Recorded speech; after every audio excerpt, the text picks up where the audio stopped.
Boa tarde, meu povo do terceiro. Retomando aqui as videoaulas, hoje nós vamos falar sobre a segunda geração poesia, sobretudo o poeta Carlos Drummond de Andrade. Bem, o que nós podemos falar da segunda geração?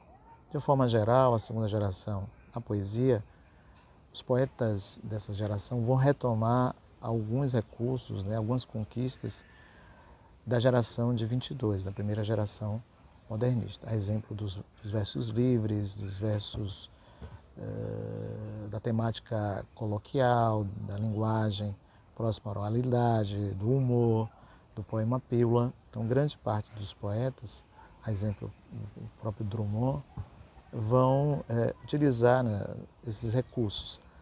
Ao lado desses recursos, muitos autores vão retomar aquilo que foi abandonado ou que foi questionado pela geração de 22, exemplo da tradição clássica, exemplo de uma métrica mais rígida, mais formal, e do próprio uso do soneto. Soneto, que é um poema de forma fixa, muito ligado à estética parnasiana e simbolista.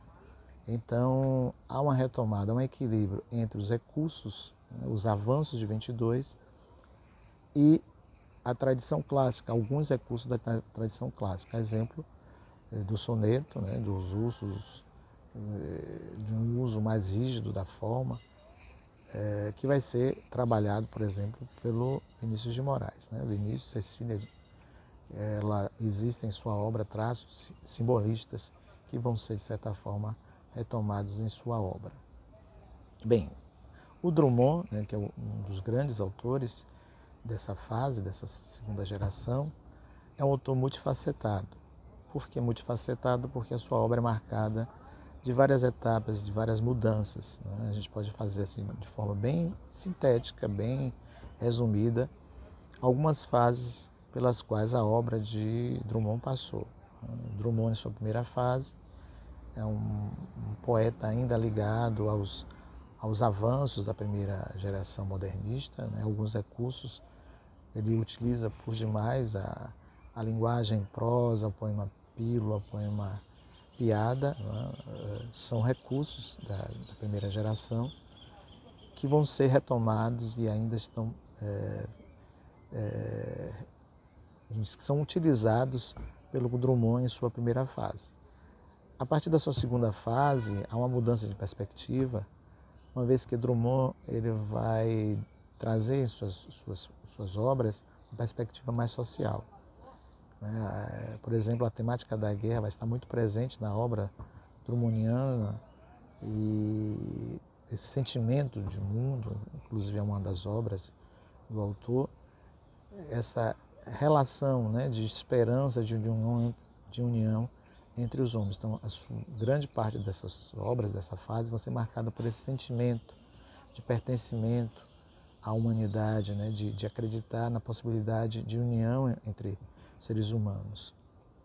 Segue-se a essa fase a obra, por exemplo, José, de cunho também temático. E agora, José? Para onde? A mulher já não tem mais mulher. E agora, José? Para onde? Então, esse sentimento, vamos de mãos dadas, não nos perdemos. Meu tempo é o homem presente, minha matéria são os homens presentes.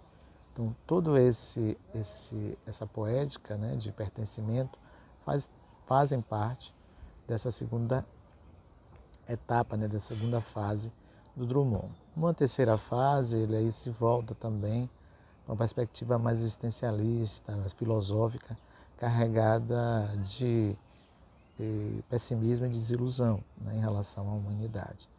Coincide justamente com o fim da Segunda Guerra Mundial, com o fim do Estado Novo implantado aqui no Brasil, a ditadura do Estado Novo, o Getúlio Vargas. Então, é uma fase de questionamento, de pessimismo, de caráter filosófico. Por fim, o Drummond ele vai trazer, em sua última fase, vai abandonar toda essa perspectiva mais social, mais filosófica, mais intimista, e vai se voltar para temas de cunho universais, como o tempo, como as memórias, como o erotismo. Então, nessa fase, por exemplo, faz parte do Boitempo, o Drummond traz esse questionamento a partir de temas universais. Então é isso, de forma bem sintética, né, bem simples. A gente falou desse grande autor que traz uma poética humana, uma poética existencialista, uma poética do cotidiano, com a linguagem do cotidiano, que vale a pena que vocês conheçam, né, toda a sua trajetória, os múltiplos eus do Drummond, as múltiplas faces do poeta de Itabira. Então, um forte abraço. Na próxima videoaula nós vamos falar sobre Cecília Meirelles e Vinícius de Moraes. Até lá, se Deus o permitir. Um abraço a todos.